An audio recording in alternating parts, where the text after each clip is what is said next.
Good afternoon. Thank you for joining us on our January 10th work session. Up first today, we have a proclamation for World Hypnosis Day. So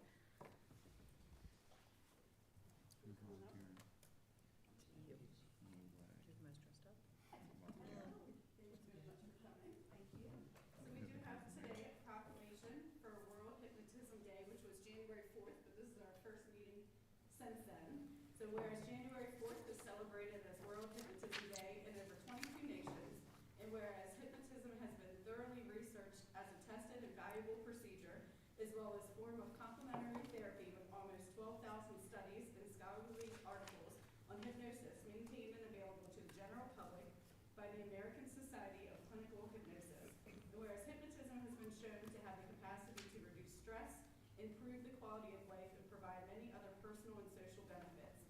And there are practitioners of hypnosis in the city of Hagerstown who are moreover contributing to raising public awareness by actively participating in World Hypnotism Day.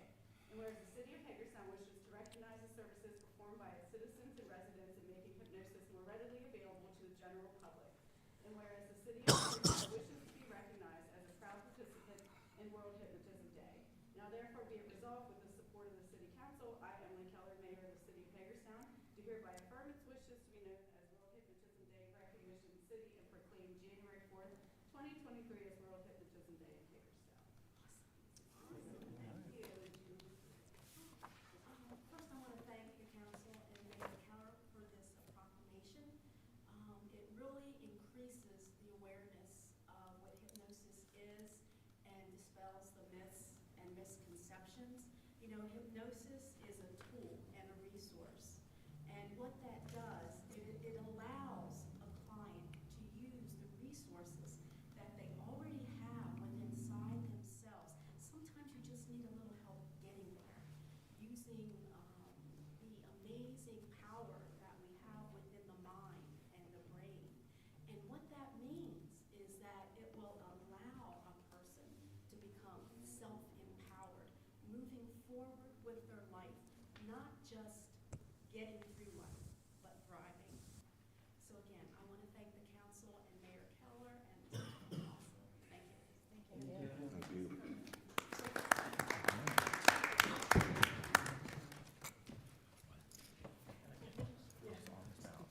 Another 3 seconds. Now we're walking around like a 25 minutes.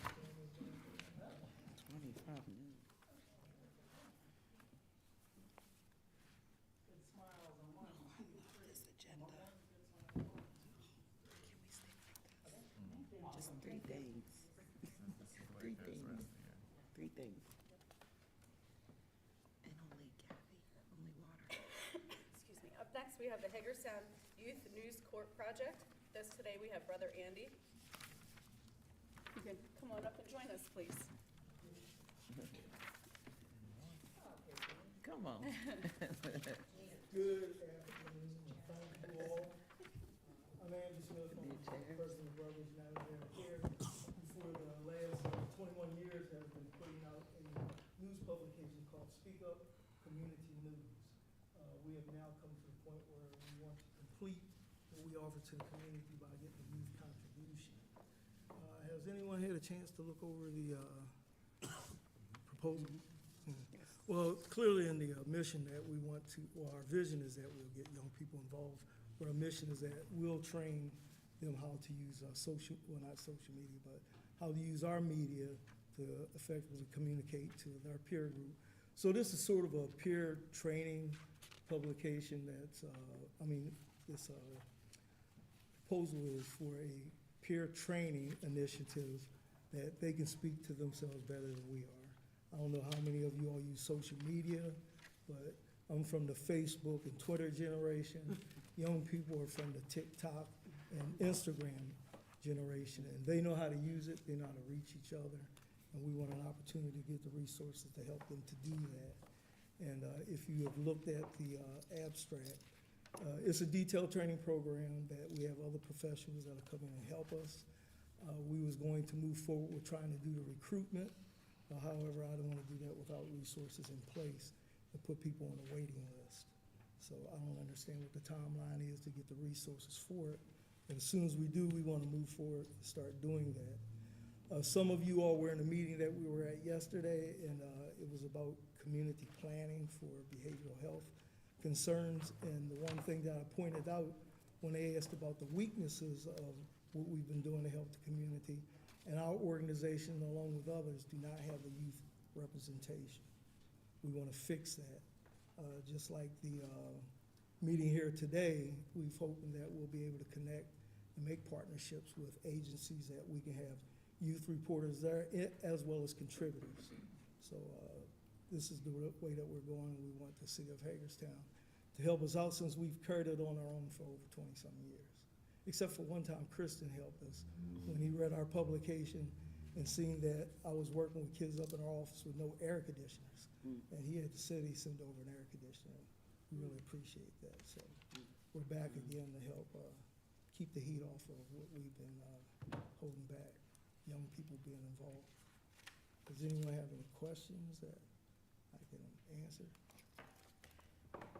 I don't have any questions, but I think this is fantastic. It is. I don't have any questions. Well, I do have a question. Have you considered talking with our Youth Advisory Council also?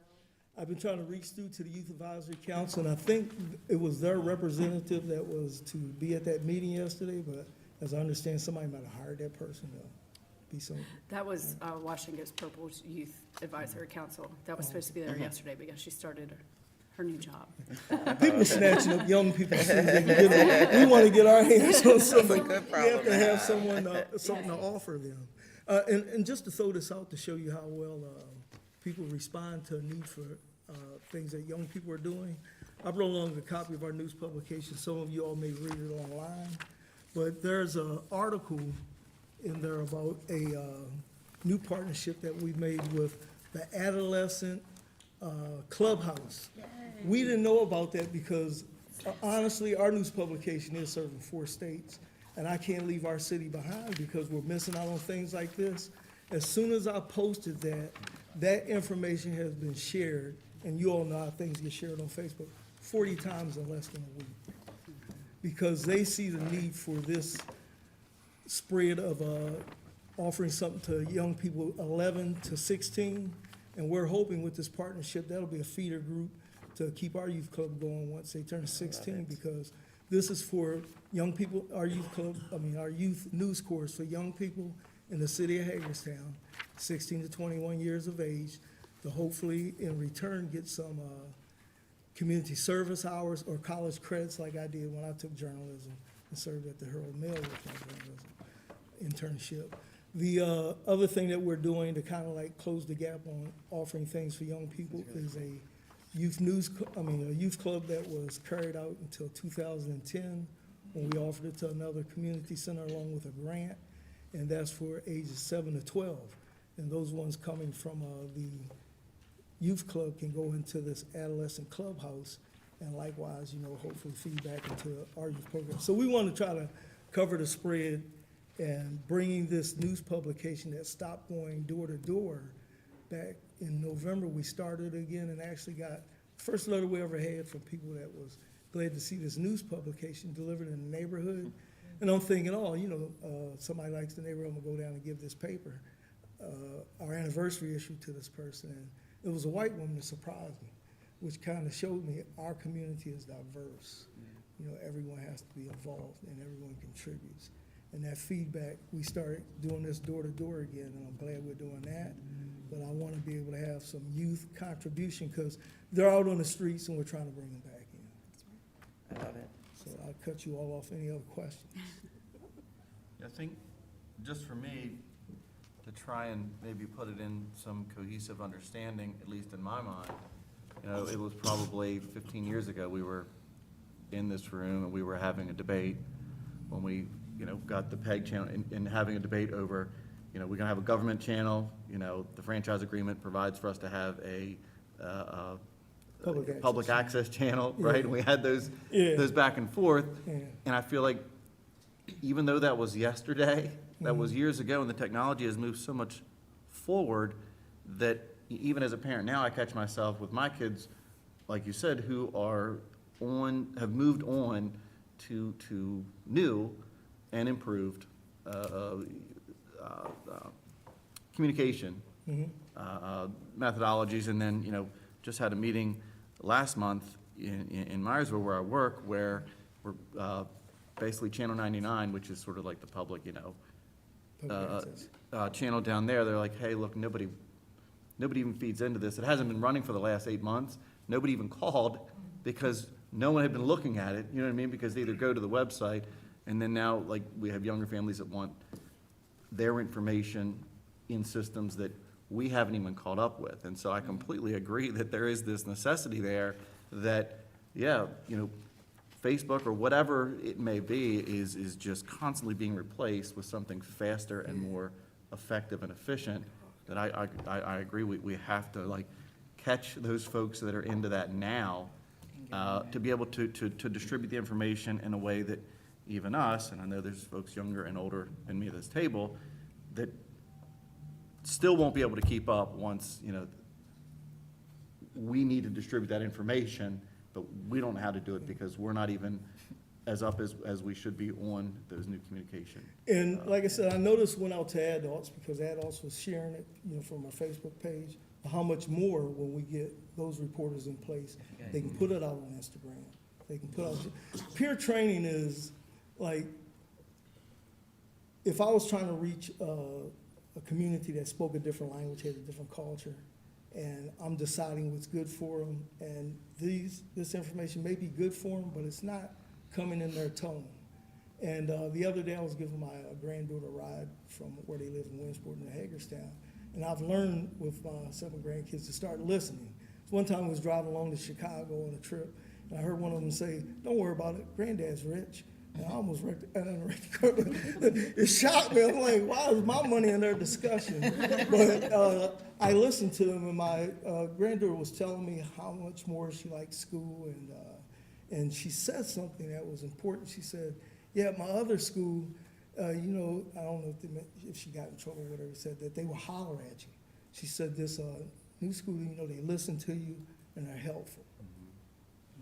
I think they listen to themselves. If we listen to them and find out how to communicate. And I agree, Kristen. I mean, technology has changed. Back when I was with HPAC, which I hope at some point they get themselves together and want to be a contribution, we focused on with Brothers Who Care. We've always been helping children, putting together programs that we thought were good for them, but we really don't know until they tell us. And I think them coming in and telling the news in their own tone, they can turn each other. I almost thought I was gonna be late for this meeting today because posted in our news feed, a young man that I know said he wants to commit suicide. And first I was reaching out to, I guess, organizations that deal with that, and they sent me to one place to another. And I said, you know what? I know some young people that know him. I text them, talk to this person. And I'm hoping that they'll talk to him instead of our routine and rituals and situations and parameters that they're not interested in. Yeah. I'd be excited to see a youth person over at the news table, covering city council meetings, or that would be really cool to see I young fantasize, people. man, if we had this thing running, if doing we could've news. got access for them to interview the president, what impact that would have had on them young people to be able to have a minute to ask the president a question when he was here in town. Yeah, question, don't It you? wasn't in place, so we're gonna move forward, and I'm hoping that you all can really consider supporting this with requests that I've asked for the resources that we need. Brother Andy, is the request, I see the budget here, Yes. is the request for the 50 or for the 25? I don't. For 50, the 20-something is time that, I want to contribute to the program since I'm retired. I can fill a gap and give out some program direction as well as helping to train with the young people. This is only for one So year? that's our matching dollars to what we're asking to have. Okay, so the ask is for 25 or the ask is for 50. 50? 50. We're giving 25, and Okay, you all can get 50. This is for 1 year? Yes, if there is an opportunity for reoccurring funding, or if we can get this in line with the Community Development Block Grant, especially after it proves itself, that can help sustain it. as well as some other funding that we're aware of that's going to be around that we utilize for other projects. It's kind of like we ask for startup money.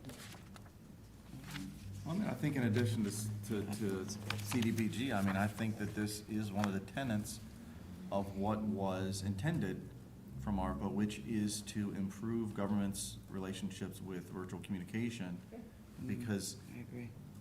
let's take COVID as a prime example. I mean, our youth tuned out to that completely because it didn't affect them physically, but they had a huge influence over how it affected the rest of the population in terms of transmissions and things. And so just with the information of how we're monitoring the sewer system, things like that, like I always find when I talk to kids that they find those things more interesting than sort of the boring stuff that, we may otherwise deal with here as it applies to the health-related matters that, again, just didn't really affect them, but it affected them in terms of how they affected, the fellow population.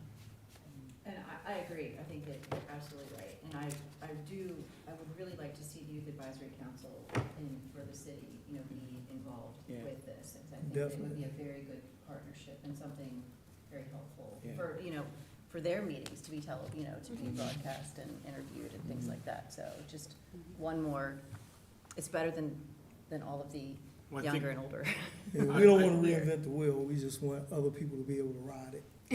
Well, I don't want to commit anything, but I think there's some other opportunities that I'll share with Brother Andy. I think we need to get together on a staff level and talk about a couple things, but I think there's some other opportunities I think may help benefit, get the message out, that I think you'll want to hear, so. Yeah. I mean, you have my support. Yeah, I'm on. Well, thank you, This is great, Yep. thank you. I appreciate it. Yep. You guys have any other questions? Nope. Thank- Except Jean, we don't want Jean involved.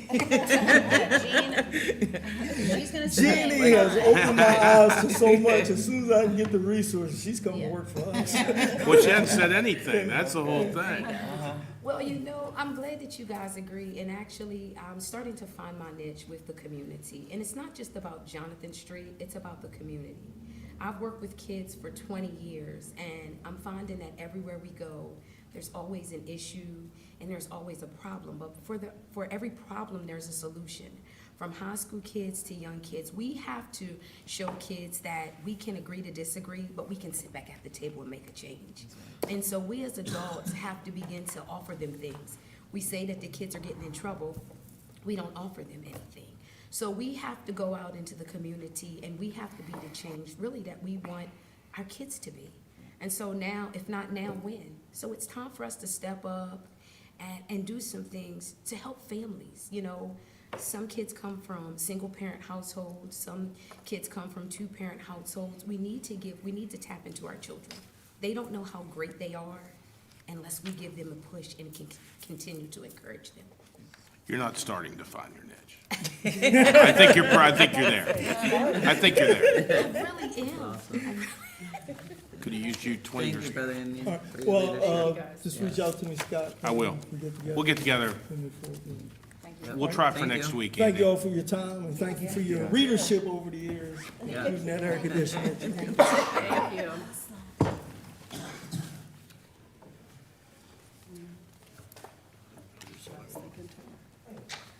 All right, approval to submit the application for fiscal year 23 Maryland Soul Grant. Hi, Nathan. Yes, Nathan. Yes. Come on. Great, thank you. So I'll send the paperwork up to Scott tomorrow, and he can. Tell everybody what it is for public Say- consumption. Say one, yeah. So the, Don't let them off that easy. Oh, man. So the state of Maryland invited us to apply for the FY '23 Maryland Soul Grant to replace high-intensity discharge lights with LEDs. Staff has identified 473 lamps with total project cost of $207,704.20 estimated. With the formula the state uses, the total grant application will be $102,950 in reimbursement charges on the routes indicated below and on the map to the rear of the application. So, do you have any questions? Nope, thank you. Thank you. Thank you. Good to see you. Happy New Year. Happy New Year. Happy New Year. All right, review Emeritus Holdings in Battlefield Park.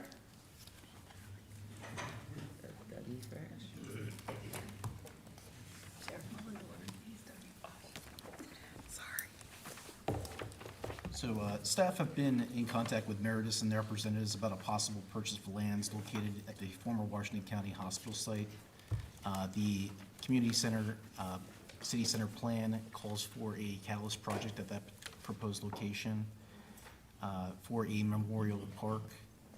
So this would include the surrounding parking lots, the parking deck, and the Hospital Hill location. So that would be the former Washington County Hospital parking deck at 218 East Antietam, the former Pangborn Hall location at East Antietam and South Cannon, the main hospital complex bounded by Antietam, King, Baltimore, and Mill Streets, and the triangular parking lot at East Mill, North Baltimore, and the rectangular parking lot at Mill in Baltimore. And I'm going to pass it over to Steve to talk a little bit about the Hagerstown Battlefield Park concept. Okay, this is going to be two parts. One is updating you on our last, since our last meeting on this, and then also a presentation, a brief presentation for the public, seeing that this is the first public rollout of this and public awareness of it. Since we met last, we had a meeting with the American Battlefield Trust and staff of the American Battlefield Protection Program, and we went over the whole program with them, and both of those organizations are quite enthusiastic about supporting this project. It's kind of outside of their box, but in a good way. And we've also learned from them as well that given their current workload at ABPP, that if we stay on track with our projected schedule of submitting for their grant, our grant request to their offices for review, it's very possible that we could have the money that would be donated or the grant received from the ABPP in time for when we actually go to settlement. So there would be no bridging of that part of it. And that figure also would vary depending on exactly how it goes. As far as if we use more than one of the lots, things like that, and also the appraisal values of the properties. There has to be what's called a yellow book appraisal that has to be done on properties that go through this process. The second thing is because that preservation money is being used for the purchase of what will be part of the park, that there would have to be a preservation easement placed on the property. There's been a number of entities that have been identified as potential holders of that easement, including the Maryland Historical Trust, the Maryland Environmental Trust, Preservation Maryland. All of that will remain to work out later. And the funding agencies have been made clearly aware that our intention is to develop the facility to have the amenities necessary to attract regional Civil War tourism to the site. It's not just going to be a big grassy hill with a single historical marker in the middle of it. They're aware. And as part of that meeting that we had on January 3rd, we literally went through a list of potential improvements to the site that we were contemplating as part of a concept plan. And again, it's subject to massaging and revision down over time. But the initial concept, they had no problem with anything that we put forward with the exception of one minor item, which is far from a deal killer. So it looks like things are working in line to where the funding can be in place by the time we go to settlement, and the things that we're envisioning to go on the property don't appear to create any problems with the granting agencies. And with that, what I would like to do is just do a quick presentation regarding what this concept is about for the benefit of the public watching and who will be following later on YouTube. I'm going to go over it briefly, but after this meeting, Wes Decker is going to be doing a council wrap with us, and we will go into things like the history of the park and the overall concept and why we're doing it in a bit more detail than we're doing here. But in the interest of time, we'll move it forward. Basically, the purpose of the proposal is to implement multiple policies of the comprehensive plan and the community city center plan using outside funding sources to the greatest extent possible. Implementing this park actually meets several provisions of the comprehensive plan through tourism development, community stabilization, things like that, providing parks and open space. The site is actually identified in the comprehensive plan as a potential park site. So it'll also provide needed open space in an underserved area. This area is identified in the comprehensive plan as underserved with open space. It'll catalyze reinvestment in the surrounding area. Basically, we'll be kickstarting this particular provision of the city center, the community city center plan, using that development to encourage the reinvestment in the surrounding area. also to attract regional Civil War history tourism visitation to the downtown area, and also to guide redevelopment of a large area of vacant land holdings in and on the edge of our downtown. So basically, the park serves two purposes. One, local open space for the community, but two, also to draw Civil War tourism that's in the area. The historic themes would be based on the July 6th, 1863 Battle of Hagerstown, which was in the wake of the Battle of Gettysburg. It was a very unique event in Civil War history in that it was the largest urban cavalry battle of the Civil War that we can tell. Cavalry units, men on horses, they notoriously avoided being caught in cities because it's hard to maneuver large bodies of horse soldiers in a street grid. So there's actually very few instances of urban cavalry warfare during the Civil War, but this is probably the biggest example of it. It'll serve as an orientation to a network of interpretive sites throughout the downtown and along Williamsport Pike interpreting the battle. The idea is the Civil War tourist will come to the site, learn the history of the particular site, get oriented, and then also go through the downtown, which our entire downtown is essentially the battlefield, to learn the story, and also bypassing and patronizing our restaurants and businesses in the town as part of it. The supporting themes beyond the battle are women's history. The site is the site of the Hagerstown Female Seminary, and when the hospital was there, the hospital operated a nursing school there for decades, so there would be a primary supporting theme of interpreting women's history on the site. Patriotism and community celebration in the early republic, other Civil War activities on the site throughout the war, and also medical history. And I will go into those in more detail when we do the council wrap.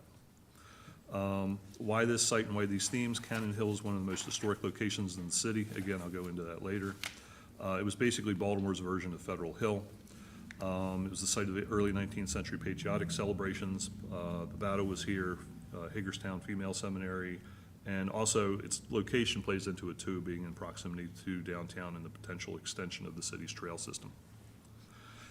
One of the important things that we want to emphasize here is we've developed a strategy here to safeguard the public dollar in the acquisition, development, and operation of this facility. Everybody wants to know how much it's going to cost. We've developed a process or a situation here where the site will be acquired through grant funding. Development will be handled through, or is proposed to be handled through either a commission that this body would establish, a temporary commission that would be like the Battlefield Development Authority, to raise funds on the outside through corporate and private donations to either pay for things outright or match grants. And it would be a short-term thing. Once the development is done, then that commission would go away, or that 501c3 would go away. And then the operation, the site would be designed to be hardened to resist damage and require minimal maintenance. Rather than having staffing, licensed battlefield guides will privately contract for tours of the battle area and story. This is being done down at Antietam, and there's a lot of carryover with that program down there. Also, the idea would be to create a conservancy or friends group to support this facility that would do things to help underwrite and the ongoing maintenance and use of the facility. And another thing that we're going to be looking into, but this is very preliminary at this point, is the possibility of becoming a partner park with the Maryland State Park Service. This is part of their recently adopted master plan where they're looking to cooperate with local jurisdictions and private entities to create new parks around the state that are essentially branded as state parks, but maybe some sort of hybrid ownership arrangement. But again, that's very preliminary. The ink is literally still wet on their master plan. We're not exactly sure if they've even got their head completely wrapped around it yet, and we have folks sending feelers out to the state to explore that. The conceptual plan, and this is a bit on the dated side. We haven't updated it because, again, it's going to be ebbing and flowing. The idea is that the site would be regraded to its historic topography, and we do have good, accurate historic mapping available of what the site looked like before the major development boom of the hospital post-1950. An interpretive pavilion with exhibits on the site's themes, which will also serve as a step-off or a wider tour of the battle area. A ghost building approximating the size and mass of the Hagerstown Female Seminary. Replica artillery, ground-level outlines and locations of important but post-Civil War buildings such as the President's Home, or also known as the Nurse's Home. Reinstall historic driveway traces, tree plantings, etc. And just my last two screens here are a couple of things of what we're looking at. The interpretive pavilion, think of a typical picnic pavilion. It wouldn't be enclosed, but around the outside of it would be panels that would have various exhibits explaining the history of the site and also the battle. And if you notice, the photograph at the bottom has audio-visual elements in an outside pavilion.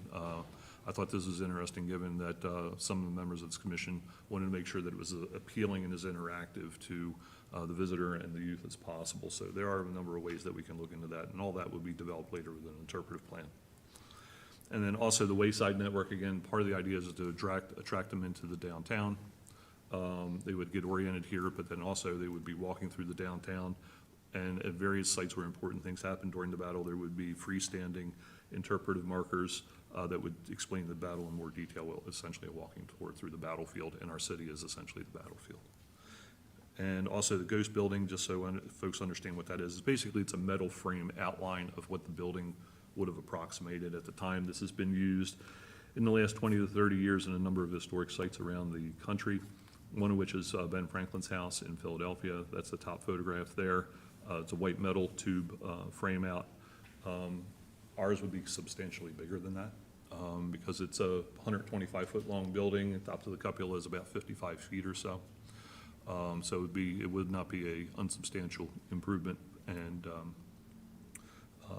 but that'll also help relay the history of the use of that building, which was the women's school, but also numerous other uses during the Civil War.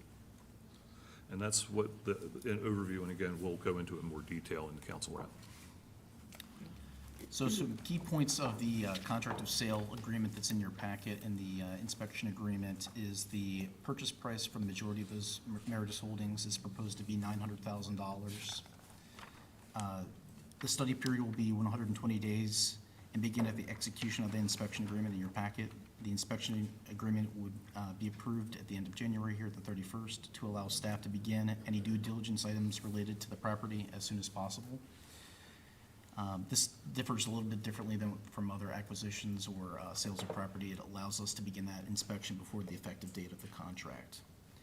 And then the contract contains contingencies for the study period and financing related to the American Battlefield Trust to obtain the grant funds towards the purchase. And again, as Steve mentioned, the grant funds may finance up to 50% of the purchase price for the acquisition.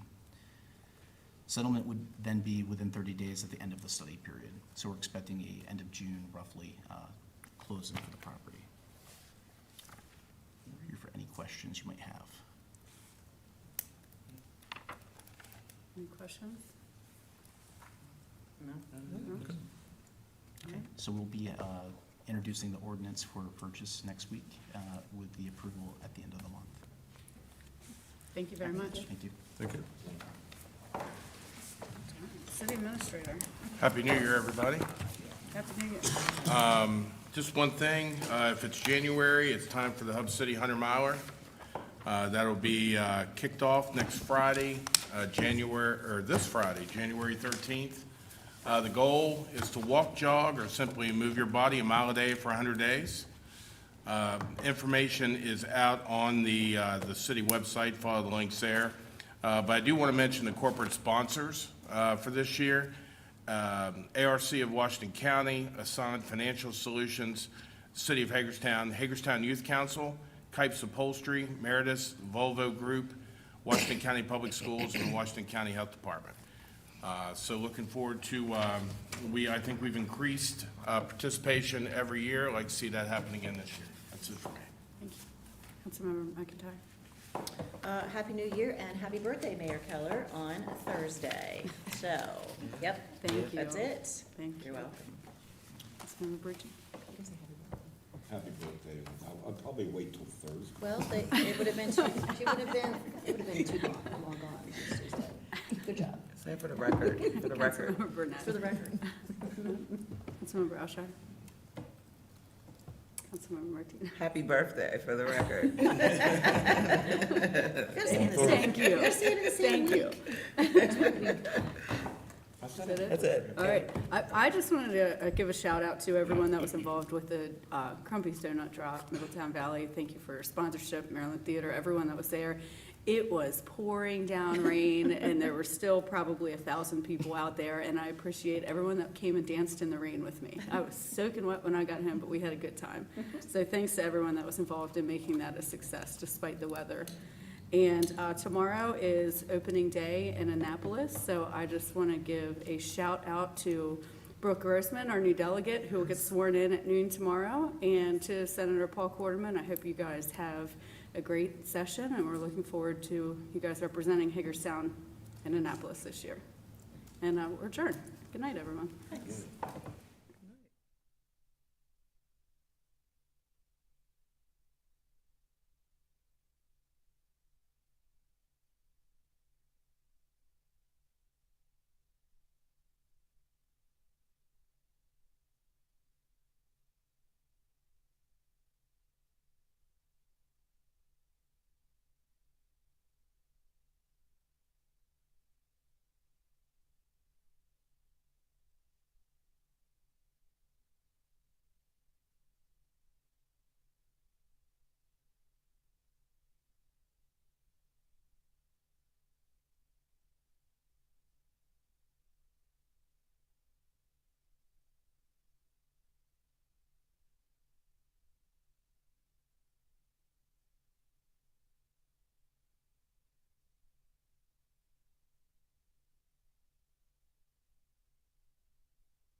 Hello and welcome to Council Wrap. I think this is the most publicized and teased Council Wrap of all time, thanks to Steve Bachmiller, who is our development planner and zoning administrator. I'm also joined by Doug Reeser, our business development specialist. Certainly, this has been a team effort as it relates to the Meritus Holdings, the properties. Doug has been digging in on this for a number of months now, I guess it's been. And in addition to that, Steve working on the concept plan for Battlefield Park and digging up all of the history and everything that goes with that. So this is a fascinating project to me. 6 different parcels that Meritus owns, 5 that the city will be purchasing.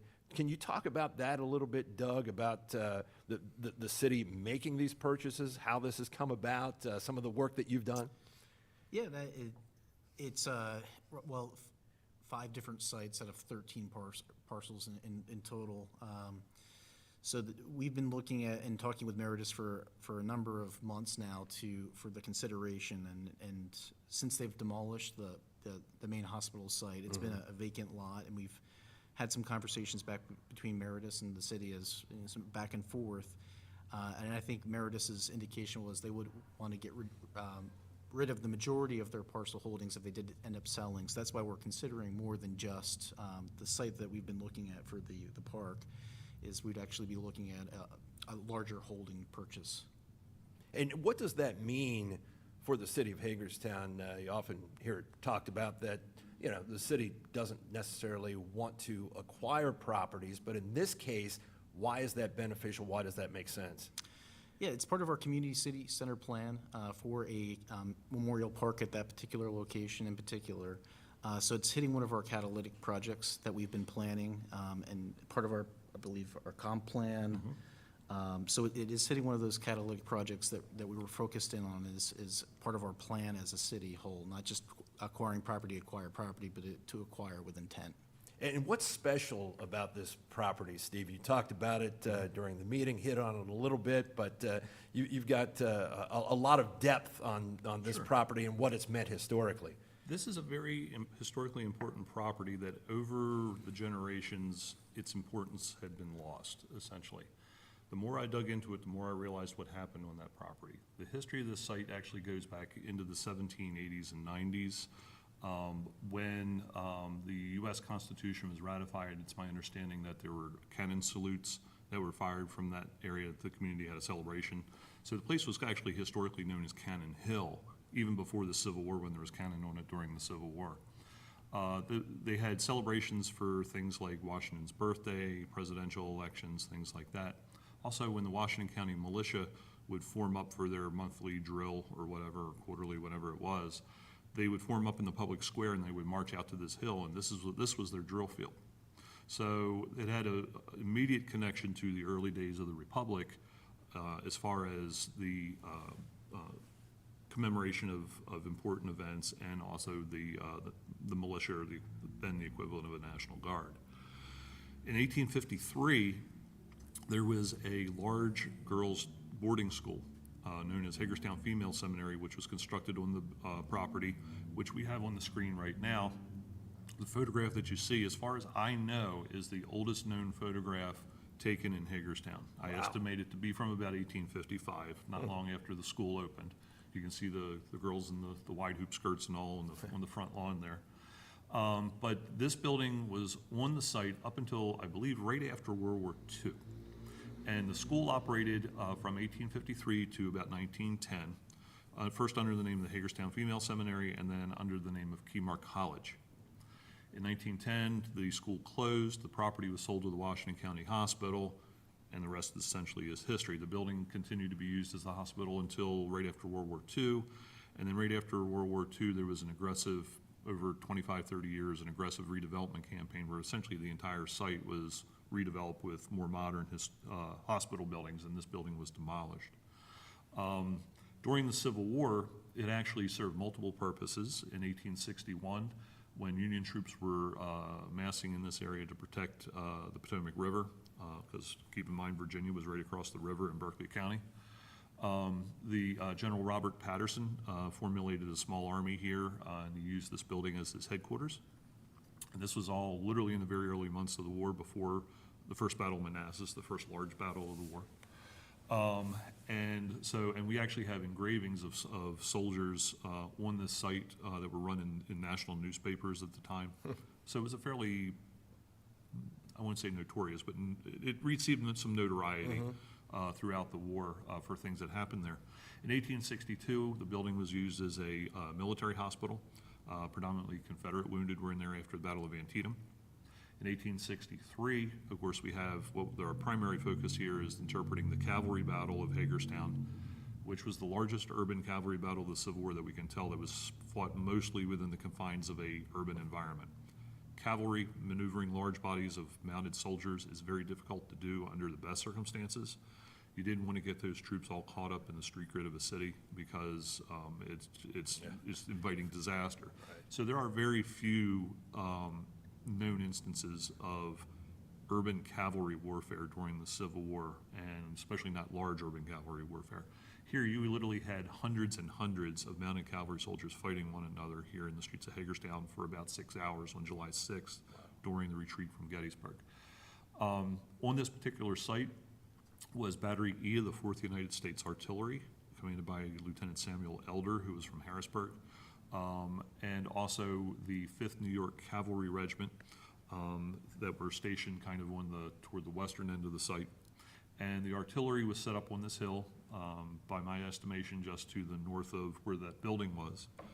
And they were dueling with Confederate artillery that was posted north of downtown, say north of, let's say up around the Broadway area and a little farther back, and also some Confederate artillery over on the first range of, or first ridge to the east, which basically is where the city golf course and Pangbourne Elementary School are today.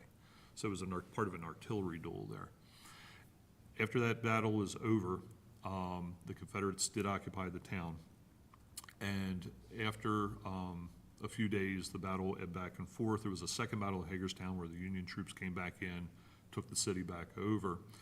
After that, I've found a specific report that the United States Army Signal Corps actually used the cupola in this building as a signal station. They had flag systems and torch systems where they would send signals, and they would connect up to South Mountain and then down over to Sugarloaf Mountain. They could actually send signals to and from Washington in relatively short order. And for a brief period, they did use the building as a signal station. Also, post that battle, the building was once again used as a hospital. I believe it was actually used as a hospital during the battle as well, because there was a hospital set up here when the Confederates were going through on the way to Gettysburg, and people fall off, people get sick, people get injured. So there was a hospital here actually before the battle. And then also the hospital, of course, came along. In 1910, was there until about 2010, about 100 years. And also during that period was the hospital maintained a nurses' school. So there's actually a lot of women's history tied up in this site as well, between the history of the female seminary, Kemar College, but also the Washington County Nursing School as well. And we're looking to touch on all of those important thematic interpretive ideas. So when people come to the site, they learn the whole history of the site in addition to the history of the battle, and not just the battle itself. Is it fair to say that for a taxpayer who maybe perhaps doesn't necessarily appreciate all of that history, should appreciate that history lends itself to the opportunity to work with entities like the Antietam Battlefield Trust? Yes. How does that work exactly, and how do you foresee that functioning? Certainly. When we developed this idea, we knew that the only way that we were going to be able to make it work is to find outside sources. The city has a lot of commitments right now. So we came up with a strategy to purchase, develop, and then ultimately maintain the site with as little city dollars as possible. The American Battlefield Trust, we have been in contact with them. They're basically a land trust that goes around and purchases properties or easements on properties, locks them up so they can't be developed in the future, that are associated with battlefield lands. They buy land at Antietam, Gettysburg, a number of sites around the country. This is going to be one of their first, not their only, but one of their first forays into an actual urban site. They've done one other, I believe, in Tennessee. So they're actually excited to support us on this project, because normally they're buying cornfields, they're buying forests. It's not often that they get to deal with a unique battle like this, but also in an urban environment, which allows them to say they're also contributing to urban revitalization. And that's part of the strategy here. This is not just a park. This is a multifaceted project that does multiple things. It provides open space in part of the city that needs open space. We get a lot of Civil War tourism in this immediate area because of the battlefields and the Civil War sites that are around. And a lot of those people, if they're from out of the area, where do they stay? Hagerstown Right. hotels. Yep, exactly. And this is a facility that'll be unmanned. It'll be open basically sunrise to sunset, 365 days a year. So it'll be open to any, whenever it fits into somebody's schedule to come visit it. Also, it's part of the Catalyst program of the city center, the community city center plan, which Doug mentioned earlier.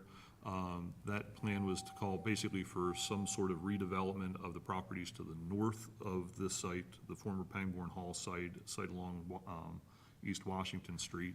And the idea, our thought is here, this is also part of it. That Catalyst project talks about that revitalization, but also creating this park.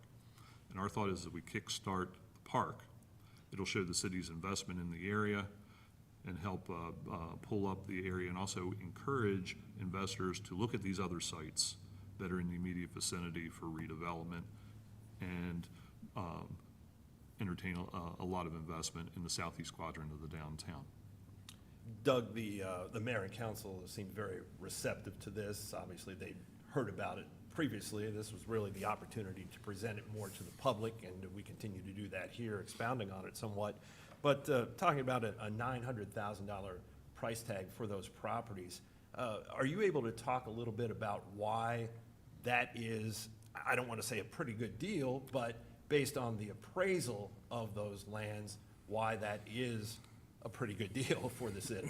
Yeah, so the list price and the appraisals that back those list price up from Meritus and the representation represent this to be over $3 million of land value. So Meritus is definitely a partner in this project by providing a reduced purchase price on the front end. So having I would say it's a discounted sales price, really does help with the acquisition efforts and the development of the park.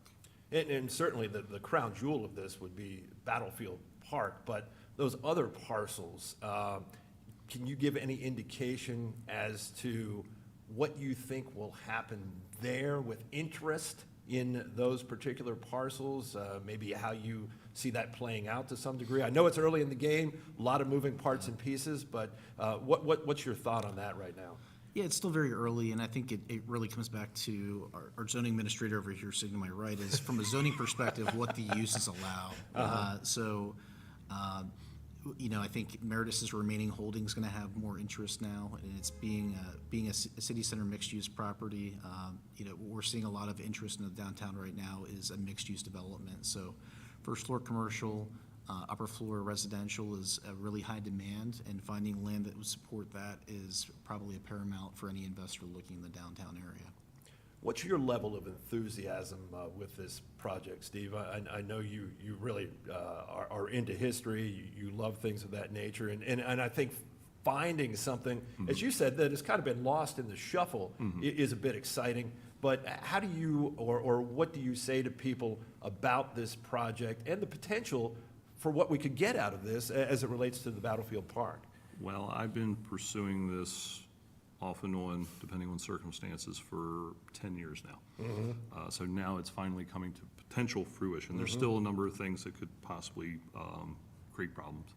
But this is something that I believe strongly would be in the interest of the community, as far as creating an environment that helps revitalize and reinvest that area, provides public education, public open space. The number of tangential benefits to the city they're just numerous. Yeah. It's not just, we're gonna build a park. And just so everybody's clear on one thing, when we say a park, it's going to be what's referred to as a passive park. There's not going to be ball fields, there's not going to be tennis courts.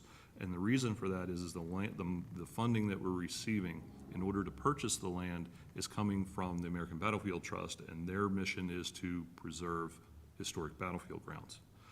It's not to build ball fields and things like that. So the money does come with strings, but they're good strings.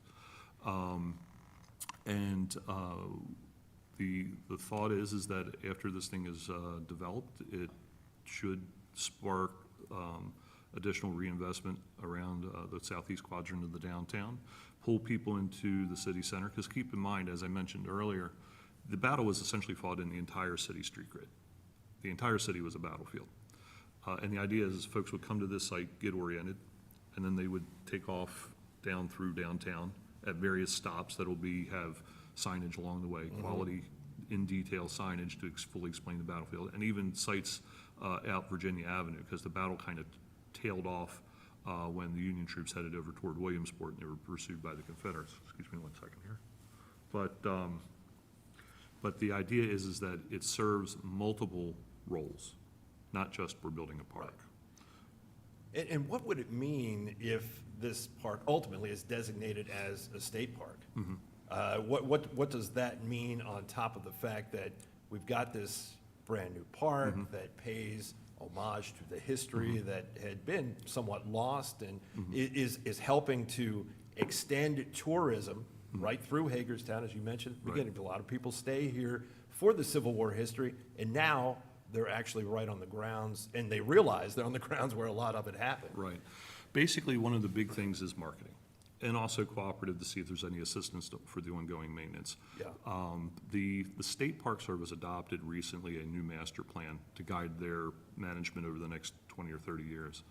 And one of the elements of it is what's called a partner park program, where they know they need, because of the expanding population of the state, they need to expand the Park Service, or otherwise their facilities are going to get overwhelmed.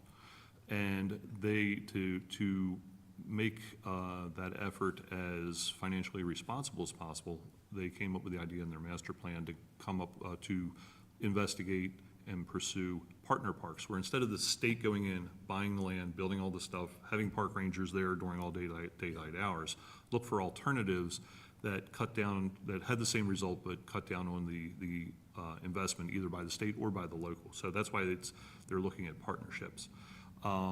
Literally, the ink is still drying on that master plan. We don't believe the state really has moved forward very much on figuring out how they're going to do it quite yet. Okay. That's totally understandable. Yeah. So that's all extremely preliminary. But as that more kind of solidifies, our intent is to investigate that with the state to see if we can have that. So we could actually have a state battlefield in the middle of the city of Hagerstown. I know, that's what I was thinking. With the marketing element that comes along with it. There's only 2 battlefield state parks in the state of Maryland. South Mountain, which, given its nature along the mountain ridge in 3 locations, it's kind of hard to navigate. Yeah. And then also Battle of North Point State Park over in eastern Baltimore County, which was part of the Battle of Fort McHenry and the invasion of Baltimore in 1814. If we can make that happen, the state, we have not reached out to the state yet. We are doing some investigation of it, but we hope that maybe that'll bear some fruit and we can have the what's the word I'm looking for here? The oomph, for lack of better words, of having a build state battlefield right in the middle of our city. Be so cool to be on that short list, and it's something you can't make up. Either you got it or you're not. Exactly. Or you don't, so there you go. And I also want to just mention real quick as well, all of the 3 varying elements of the development plan. One is acquisition. Again, we're going to the Battlefield Trust and that to find outside money for the acquisition. For the development, one of the things that we're looking to do is we're investigating the city creating some sort of temporary commission, like the Hagerstown Battlefield Development Authority or something like that, which would be comprised of local prominent citizens, Civil War historians who have connections in the military history community to raise funds for the capital improvements. And either in whole or raise enough funds to then go for matching grants for other sources. So that way the actual development of the park is funded by outside sources as well. And then also it'll be designed in such a way where it would be hardened, it would be kind of hard to damage it. Yeah. So cut down on repair and management. There won't be a park ranger there every day greeting everybody. There are battlefield contract tour guide programs at other battlefields in the region. And the thought is to train up, basically what they are, private contractors. You have a website, you want to go to tour the Battle of Hagerstown, and you're willing to pay a tour guide to do it, like you do at Antietam. You would contact one of these tour guides, and it would be a private arrangement between them. That way, there's no city government employee standing there handling that. So we're looking at this every way to Sunday, as they say, to keep it financially responsible to the city taxpayer and getting the maximum benefit. How transformative a project do you see this being, Doug? I mean, given where it's going to be. Yeah, I think the regional tourism that we can pull in for the site is great. And then I think, as Steve mentioned earlier, the potential redevelopment that occurs around the site is what, from an economic development standpoint, that I really get excited about. Yes, we would potentially be pulling one parcel off of the tax rolls, but hopefully those other parcels around it are going to see an increase in value. And that's what really gets me excited about this project.